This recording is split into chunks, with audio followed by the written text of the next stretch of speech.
ஏசாயா 43:19. இதோ நான் புதிய காரியத்தை செய்கிறேன். நான் வனாந்திரத்திலே வழியையும் அவாந்திர வெளியிலே ஆறுகளையும் உண்டாக்குவேன். விளக்கம்: கர்த்தர் நமக்காக புதியவற்றை செய்வேன் என்கிறார். கர்த்தர் நமக்காக வழியை திறக்க நினைக்கும் பொழுது அதை யாராலும் தடுக்கவே முடியாது. கர்த்தர் வனாந்திரத்தில் வழியையும் வறண்ட நிலத்தில் ஆறுகளையும் உண்டாக்குகிறவர். தேவ பிள்ளைகளே, உங்களுடைய வாழ்க்கையை கர்த்தர் செழிப்பாய் மாற்றுவார். கர்த்தர் புதிய வாசலை திறந்தருளுவார். ஒருவனும் அதை பூட்ட முடியாது. ஆமீன். Isaiah chapter 43 verse 19.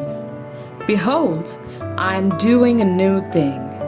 I will make a way in the wilderness and rivers in the desert. Amen.